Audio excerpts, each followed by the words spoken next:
Bienvenue, vous êtes en direct.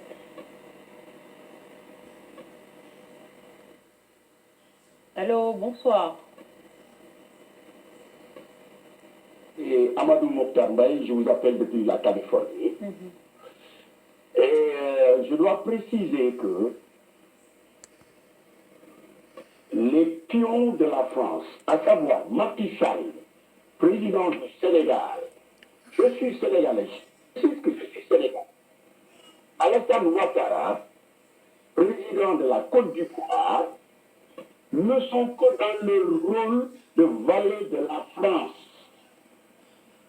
Quand vous voyez le Sénégal émergent, Gabon émergent, Côte d'Ivoire émergent, c'est des principes, c'est des dictées préparées que répète Alassane Ouattara et Macky Sall du Sénégal. J'ai fait 22 ans au pays de la République du Sénégal et dans les 15 pays, anciennes colonies de la France, c'est la France qui dicte ses lois, c'est la France qui choisit ses propres candidats à la présidence de la République. Si nous revenons encore dans l'histoire, la fin de l'esclavage est 1848 avec Victor Schœlcher, et la France n'a arrêté l'esclavage physique qu'en 1905, parce que les grandes puissances ont coulé ces bâtons. Et cet esclavage n'a jamais cessé. Cet esclavage a pris une autre forme par la colonisation. Et après la Seconde Guerre mondiale, 15 ans après la Seconde Guerre mondiale, les grandes puissances ont interpellé la France, qui a écrit la charte de la Société des Nations, ancêtre de l'ONU. Les grandes puissances ont dit à la France, vous ne pouvez pas dire tous les hommes naissent libres, égaux en droit, vous ne pouvez pas prétendre parler de l'égalité des hommes et d'avoir des colonies, d'autant plus que toutes les grandes puissances ont quitté l'Afrique. La décolonisation, la déclaration de De Gaulle, vous voulez l'indépendance, alors prenez-la, c'est du faux, c'est du pipeau.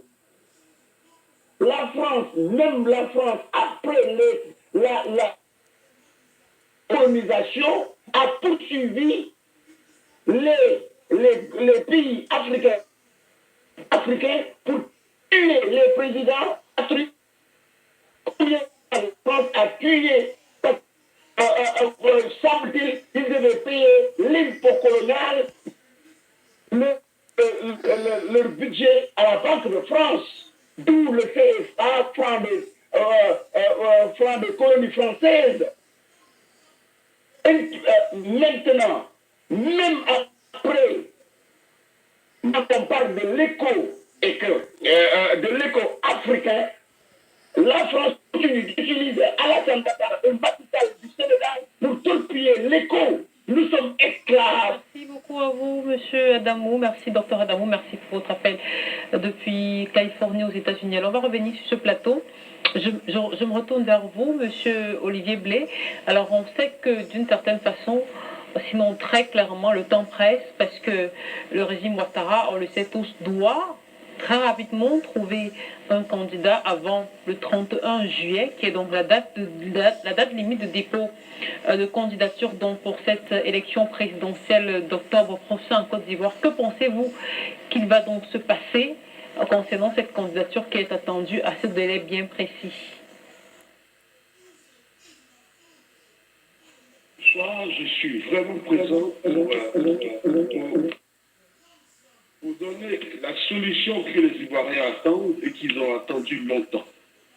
Je suis coordonnateur de